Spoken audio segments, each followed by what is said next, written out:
দেখুন, খারিজি মাদ্রাসা নিয়ে বুদ্ধদেব ভট্টাচার্য যে বিবৃতি দিয়েছিলেন এবং সেদিন যদি বুদ্ধদেব ভট্টাচার্যের কথা তার পার্টি মেনে নিত, বুদ্ধদেব ভট্টাচার্যকে স্টেটমেন্ট উইথড্র করাতে না বাধ্য করা হতো, আজকে পশ্চিমবঙ্গের যে সাম্প্রদায়িক সন্তুলন যেখানে গিয়ে পৌঁছেছে এটা পৌঁছতো না। মাদ্রাসাকে কালিমা লিপ্ত করা হয়েছে শুধুমাত্র রাজনৈতিক উদ্দেশ্যে। এখন তো এমন ঘটনা অনেক সামনে এসেছে যেখানে আরএসএস এর বিভিন্ন সংগঠনেও তো উগ্র মানসিকতা পরিচয় পাওয়া যায়, তাদের মধ্যেও তো উগ্র মুসলিম বিরোধী বা উগ্র হিন্দুত্ববাদ দেখতে পাওয়া যায়। যে আসলে অপরাধ বোধ উগ্র মানসিকতা থেকে আসে, তাহলে যে কোনো ধর্মে হোক না কেন। শ্রমিক ভট্টাচার্য যেই দলের হয়ে কথা বলছেন, সেই দল যদি আমি দেখি, তাদের অনুকরণ দেখি, তাদের প্ররোচনা দেখি, তারাও তো একটা ধর্মীয় সংগঠন নিয়ে বিভিন্ন শিক্ষা প্রতিষ্ঠান চালান। তাহলে শুধুমাত্র একটা দলের শিক্ষা প্রতিষ্ঠান ভালো এবং আরেকটা দলের শিক্ষা প্রতিষ্ঠান খারাপ, এটা কোথাও একটা তার সংকীর্ণ মানসিকতা পরিচয় দিচ্ছে। যে যতগুলো ভিডিও ফুটেজ সামনে এসছে, এমন কোনো ঘটনায় দেখা যাচ্ছে না, এমন কোনো ফুটেজে দেখা যাচ্ছে না যেখানে সাম্প্রদায়িক উস্কানির কথা তিনি বলছেন। ওনার বিরুদ্ধে যে অভিযোগগুলো হচ্ছে, যে দাঙ্গা লাগানো অভিযোগ, উস্কানিমূলক অভিযোগ, এমন প্রাণঘাতী অস্ত্র নিয়ে যাওয়ার অভিযোগ, তাহলে এগুলো সিজার পুলিশ দেখাক যে এই জিনিসগুলো ওনার কাছ থেকে উদ্ধার হয়েছিল ঘটনার সময়। বারুইপুর কাণ্ডে আমরা দেখতে পেয়েছি গণপিটুনিতে উস্কানিমূলক অভিযোগ উঠছে লাহেক আলীর বিরুদ্ধে এবং তাকে গ্রেপ্তার করা হয়েছে। সেই জায়গায় দাঁড়িয়ে কি বলবেন? এবং শোনা যাচ্ছে যে একের অধিক অর্থাৎ 20খানা ধারা। দেখুন, প্রতিবাদী কণ্ঠস্বরকে রোধ করার চেষ্টা তো আজকে হচ্ছে না, বহুকাল আগে থেকে হয়ে আসছে এবং এই চেষ্টা শুরু হয়েছিল ইংরেজদের সময় থেকে, ব্রিটিশদের সময় থেকে। যারাই প্রতিবাদী কণ্ঠস্বর, যখনই এমন কোনো জায়গায় প্রতিবাদ গড়ে উঠছে, যেই প্রতিবাদটা কোথাও একটা গিয়ে সরকারের ক্ষমতা হ্রাস করতে পারে, যেই প্রতিবাদটা কোথাও একটা গিয়ে প্রশ্ন তুলতে পারে, যেই প্রতিবাদটা কোথাও একটা গিয়ে মানুষের মধ্যে চেতনা জাগ্রত করতে পারে, যেই প্রতিবাদটা কোথাও একটা গিয়ে মানুষকে প্রশ্ন করতে শেখাতে পারে, এই রকম প্রতিবাদ যখনই এরকম প্রতিবাদ থেকে কোনো প্রতিবাদী কণ্ঠস্বর এসছে, সেই প্রতিবাদী কণ্ঠস্বরকে বারবার হ্রাস করার চেষ্টা হয়েছে। ইতিহাস তার সাক্ষী আছে, ভারতবর্ষের ইতিহাস প্রথম থেকে তার সাক্ষী আছে। আমাদের স্বাধীনতা সংগ্রামের যত ইতিহাস আছে, আমরা স্বাধীনতা সংগ্রামীদের ইতিহাস পড়ি, ক্ষুদিরাম বসু তার সাক্ষী, মাস্টারদা সূর্য সেন তার সাক্ষী, গান্ধীজিকেও হত্যা করা হয়েছে, গান্ধীজিও তার সাক্ষী। অতএব প্রতিবাদ যখনই মানুষের হয়ে কেউ প্রতিবাদে নামে, মানুষের হয়ে যখনই কেউ রাস্তায় নামে, তার বিরুদ্ধে সরকার সবসময় কড়া পদক্ষেপ নিয়েছে। এবং কোন সরকার কড়া পদক্ষেপ নিয়েছে? যেই সরকারের মধ্যে স্বৈরাচার মনোভাব আছে, যেই সরকার স্বৈরাচারী হতে চায়, যেই সরকার কোথাও একটা গিয়ে একনায়কতন্ত্র চালাতে চায়, যেই সরকার কোথাও একটা গিয়ে চায় না যে প্রতিবাদীদের মধ্যে থেকে নতুন নতুন প্রতিবাদী মুখ উঠে আসুক এবং সেই প্রতিবাদী মুখরা কোথাও একটা গিয়ে মানুষকে ইনফ্লুয়েন্স করুক। আজকে আমি যেই খবরগুলো দেখতে পাচ্ছি লাহেক আলীকে নিয়ে, সেই খবরগুলোর মধ্যে থেকে আমি একটা কথাই বলতে পারি যে এই লাহেক আলীকে নিয়ে যত ফুটেজ সামনে এসছে, রাজনৈতিকভাবেও আমি রাজনৈতিক দিক থেকেও আমি ব্যক্তিগতভাবে লাহেক আলীকে চিনি।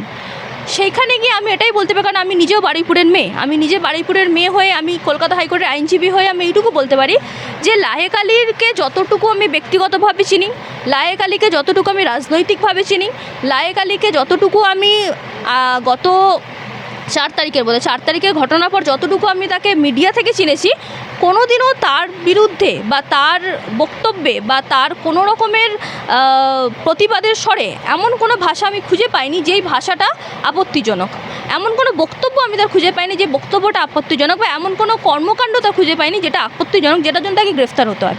যেটা আমি দেখেছি সেটা হলো তিনি একজন প্রতিবাদী স্বর ছিলেন প্রথম থেকে, তার রাজনৈতিক ব্যক্তিত্ব সেইভাবে, তিনি বারুইপুর এলাকায় বামপন্থী নেতা হিসেবে পরিচিত এবং সেই বামপন্থী নেতা যখনই বারুইপুর এলাকার বিভিন্ন জায়গায়, আমি বারুইপুরের বাসিন্দা তাই আমি দেখেছি, বারুইপুরে বিভিন্ন জায়গায় যখনই মানুষের দরকার পড়েছে তিনি সেখানে ছুটে গেছেন এবং মানুষের পাশে দাঁড়িয়েছেন এবং মানুষের পাশে দাঁড়িয়ে মানুষের সাহায্য করার চেষ্টা করেছেন।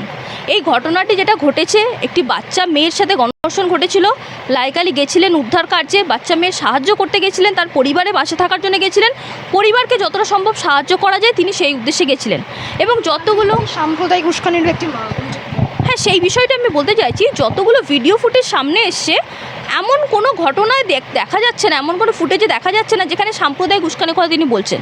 হ্যাঁ, কিছু ফুটেজে উনি বিজেপি দলের কিছু কর্মীরা যুক্ত আছে সেটা বলেছেন, যেটা আমাদের পশ্চিমবঙ্গে হয়ে থাকে। শাসক দলের একটা ইনফ্লুয়েন্স সবসময় পুলিশের ওপর কাজ করে এবং শাসক দলের নেতা নেত্রীরা, শাসক দলের দাদা দিদিরা আসে বারবার পুলিশদেরকে ইনফ্লুয়েন্স করতে, যখনই শাসক দলে কোনো ব্যক্তিরা যুক্ত থাকেন কোনো ঘটনার সাথে, সেটা হয়ে থাকে। এবং তিনি যে দাবিটা করেছিলেন যে হয়তো এখানে শাসক দলের কোনো ব্যক্তি আছে যাদেরকে পুলিশ, যেহেতু পুলিশের প্রথমে গাফিলতি দেখা গেছিল, পুলিশের গাফিলতি ছিল, সেই গাফিলতিকে উনি প্রশ্ন করেছিলেন, সেই গাফিলতিকে প্রশ্ন করার জন্য যে ওনাকে জেলে পাঠাতে হবে সেই রকমের কোনো বিধান তো এখানে দেখতে পাচ্ছি না এবং সেরকম কোনো অভিযোগ তো ওনার কাছে আসছে না। তাহলে পুলিশ এখানে কেন ওনাকে গ্রেফতার করলো, কী ভিত্তিতে গ্রেফতার করলো? এবং ওনার বিরুদ্ধে যে অভিযোগগুলো হচ্ছে, যে দাঙ্গা লাগানো অভিযোগ, উস্কানিমূলক অভিযোগ, এমনকি আমি শুনলাম যে প্রাণঘাতী অস্ত্র নিয়ে যাওয়ার অভিযোগ, তাহলে এগুলো সিজার পুলিশ দেখাক যে এই জিনিসগুলো ওনার কাছ থেকে উদ্ধার হয়েছিল ঘটনার সময়। তার বিরুদ্ধে যে ধারাগুলো আমি যেটা দেখতে পাচ্ছি, যে অপরাধমূলক ষড়যন্ত্র, গণপ্রতিনিধিত্ব, খুন, প্ররোচনা, বেআইনি সমাবেশ, দাঙ্গা, প্রাণঘাতী অস্ত্র নিয়ে আসা, উস্কানি নিয়ে আসা এবং ধর্মীয় অনুভূতিতে আঘাত করা, যেই অভিযোগগুলো মূলত এসছে বিএনএসের আন্ডারে, কোনো অভিযোগগুলো এখনও পর্যন্ত কোনো ফুটেজে আসেনি। তাহলে আমি এখানে বললে সঠিক তদন্ত এখানে অত্যন্ত জরুরি। আগের ঘটনাও আমরা দেখছি যে সঠিক তদন্তটা কোথাও একটা গিয়ে আটকে যাচ্ছে। সঠিক তদন্তের জায়গায় গিয়ে যে একজন সাক্ষীকে এনকাউন্টার করা হচ্ছে, একজনের গণপিটুনিতে মৃত্যু ঘটছে, সেখানে গিয়ে যারা প্রতিবাদ করছে ঘটনার তাদেরকে গ্রেফতার করে নেওয়া হচ্ছে। তাহলে আসল তদন্তটা কোথা থেকে হবে? এখন তো কোথাও একটা গিয়ে মনে হচ্ছে রাজ্যবাসী ভুলেই যাবে যে আসল ঘটনা কী ঘটেছিল। যে 11 বছরে বা 12 বছরে একটা মেয়ের গণধর্ষণ হলে রাজ্যবাসী তো ভুলেই যাবে। এখন তো পুরো অন্য দিকে চলে গেল ঘটনাটা। এখন তো লাহেকালি দোষী না নির্দোষ মানুষ এখন সেটা নিয়ে প্রশ্ন করবে। একদল মানুষ ওনাকে দোষী বলবে, একদল মানুষ ওনাকে নির্দোষ বলবে, এবং তার উপরে ভিত্তিতে তদন্ত চলবে। তাহলে আসল ঘটনা এটা না। রাজ্যবাসী তো কী জানতে চেয়েছিল? রাজ্যবাসী জানতে ছিল 12 বছরের মেয়েটার সাথে যারা গণধর্ষণ করলো তাদের কি শাস্তি হবে, তা কারা কারা অভিযুক্ত, তাদের বিরুদ্ধে কী যথেষ্ট প্রমাণ, সেই বিষয়ে তদন্তটা পুরোপুরি ঘুরে এখন লাহেকালির বিরুদ্ধে তদন্ত চলে গেল। শ্রমিক ভট্টাচার্য তিনি একটি মন্তব্য করেছেন, বলছেন খারিজি মাদ্রাসা নাকি মৌলবাদীদের আতুর ঘর। বুদ্ধদেব ভট্টাচার্য নাকি ঠিক সেরকমই মন্তব্য করেছিলেন, যদি তার কথা আজ দল মানত, অর্থাৎ তার পার্টি মানত, তাহলে পশ্চিমবঙ্গকে আজকে এই দিন দেখতে হতো না। কি বলবেন শ্রমিক ভট্টাচার্য? পশ্চিমবঙ্গে, ভারতবর্ষে মাদ্রাসা আজ থেকে নেই। মাদ্রাসা বহু যুগ আগে থেকে চলে এসছে এবং মাদ্রাসা শিক্ষা প্রতিষ্ঠান হিসেবে প্রথম থেকে চিহ্নিত। মাদ্রাসাকে কালিমালিপ্ত করা হয়েছে শুধুমাত্র রাজনৈতিক উদ্দেশ্যে। এবং শ্রমিক ভট্টাচার্য যেই দলের হয়ে কথা বলছেন, সেই দল যদি আমি দেখি, তাদের অনুকরণ দেখি, তাদের প্ররোচনা দেখি, তারাও তো একটা ধর্মীয় সংগঠন নিয়ে বিভিন্ন শিক্ষা প্রতিষ্ঠান চালান, সেই দলেও আছে। তাহলে শুধুমাত্র একটা দলের শিক্ষা প্রতিষ্ঠান ভালো এবং আরেকটা দলের শিক্ষা প্রতিষ্ঠান খারাপ, এটা কোথাও একটা তার সংকীর্ণ মানসিকতা পরিচয় দিচ্ছে। কারণ ধর্মীয় শিক্ষার অধিকার ভারতবর্ষের সংবিধান দুই ধর্মকেই দিয়েছে এবং দুই ধর্ম সেটা পালন করতে পারছে। এবং অপরাধ যেখানে ঘটে, সেই অপরাধ দুই ধর্মের যে কোনো শিক্ষা প্রতিষ্ঠান হোক না কেন সেটাকে অপরাধ হিসেবেই নিতে হবে। এবং এই সরকারের বিরুদ্ধে বাঙালিরা, যেহেতু আজকে পশ্চিমবঙ্গে বিজেপি সরকার এসছে এবং বাঙালিরা কেন এই সরকারকে বারবার প্রত্যাখ্যান করেছিল এর আগে অবধি, তার কারণ এটা যে এই সরকারের সংকীর্ণ মানসিকতা। আজকে যদি আমি গিয়ে দেখি কোনো একটা আরএসএস সংগঠনেও এমনভাবে আসলে অপরাধ মানসিকতাটা আসে সংকীর্ণ মনোভাব প্লাস এক্সট্রিমিজম থেকে। যেই এক্সট্রিমিজম মানে হচ্ছে যে অত্যন্ত মানে যেই মানসিকতা মানুষকে অত্যন্ত উগ্রবাদী হতে শেখায়। অত্যন্ত উগ্রবাদী মানসিকতা যেই ধর্মের মধ্যেই থাকুক না কেন, সেই ধর্মের মধ্যে থেকেই সন্ত্রাসকে নিয়ে আসবে এবং সেই ধর্মের মধ্যে থেকে অপরাধকে নিয়ে আসে। আসলে অপরাধবোধ উগ্র মানসিকতা থেকে আসে। তাহলে যে কোনো ধর্মে হোক না কেন, আজকে যদি আমি বলি যে মাদ্রাসায় উগ্র মানসিকতা শেখানো বা উগ্র ধর্মান্ধতা শেখানো হয়, তাহলে এখন তো এমন ঘটনা অনেক সামনে এসে যেখানে আরএসএসের বিভিন্ন সংগঠনেও তো উগ্র মানসিকতা পরিচয় পাওয়া যায়। তাদের মধ্যেও তো উগ্র মুসলিম বিরোধী বা উগ্র হিন্দুত্ববাদ দেখতে পাওয়া যায়, যেটা অন্য ধর্মের প্রতি একটা উগ্র ঘৃণা তৈরি করে। তাহলে সেখান থেকেও অপরাধ মনস্কতা আসে। আসলে আমরা বলতে চাই যে ভারতবর্ষটা এমন একটা দেশ বা এমন একটা রাষ্ট্র যেখানে আমরা ধর্মনিরপেক্ষতাকে প্রাধান্য দিই, যেখানে যেই ধর্মনিরপেক্ষতা আসল সংজ্ঞা হলো যে প্রত্যেকটা মানুষ, প্রত্যেকটা ধর্ম, প্রত্যেকটা সংগঠন তাদের নিজেদের ধর্মকে পালন করবে। তার মধ্যে যদি কোনো রকমের কোনো সমস্যা হয় যেখানে আইনকে হস্তক্ষেপ করতে হবে, আইন সেটার জন্য হস্তক্ষেপ করবে, কিন্তু তার জন্য আমরা মানুষের ধর্ম পালনের অধিকারকে কেড়ে নেব না। আইনের জায়গায় থাকবে, আইনকে কড়া পদক্ষেপ নিতে হবে, প্রশাসন থাকবে, তার পাশাপাশি মানুষের ধর্ম পালনের অধিকারটাও থাকবে। কোনো ধর্মকে আমরা কালিমালিপ্ত করে মানুষের সহানুভূতিতে আমরা আঘাত দেবো না। শেষ প্রশ্ন করব, বাকরা মসজিদ বহু বছর ধরে সেই এয়ারপোর্ট সংলগ্ন জায়গা ছিল এবং এখন নতুন সরকার আসার পর বলছেন যে সেই মসজিদে নাকি এখন নামাজ পড়া যাবে না। এত বছর ধরে রয়েছে সেই জায়গা দাঁড়িয়ে হঠাৎ সরকার বদলের পরই এরকম।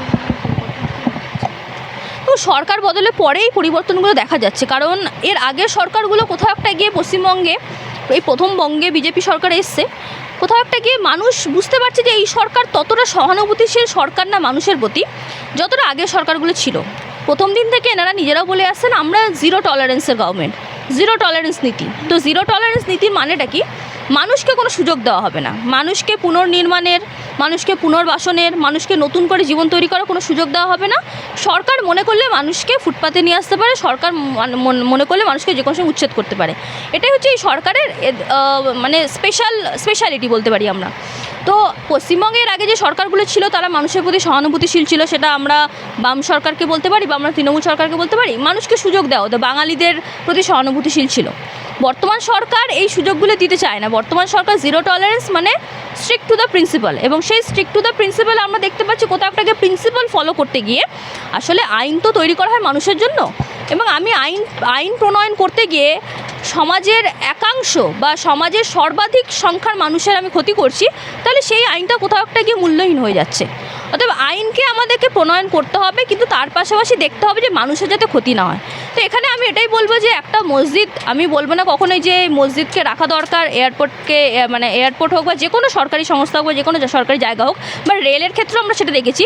আমরা কখনোই বলছি না যে সরকারি জায়গা নেবে না, অবশ্যই সরকারি সম্পত্তি সরকারের ব্যবহারের জন্য, সাধারণ মানুষের ব্যবহারের জন্য সেগুলো থাক, কিন্তু তার পাশাপাশি বহু বছর ধরে যে মানুষগুলো নির্ভরশীল হয়ে আছে, বহু বছর ধরে যে মানুষগুলো এই সম্পত্তিগুলোর উপর নির্ভরশীল, তাদেরকে একটা অন্য অল্টারনেটিভ ব্যবস্থা করে দেওয়া হোক। আমরা হকারের ক্ষেত্রেও দেখেছি, আমরা এবং দাবিটা আমাদের একই, যে সরকারের জায়গা নিতেই পারে, কিন্তু সাধারণ মানুষ যারা নির্ভর হয়ে আছে তাদেরকে একটা অল্টারনেটিভ বা একটা অন্য কোনো বিকল্পের ব্যবস্থা করে দেওয়া হোক।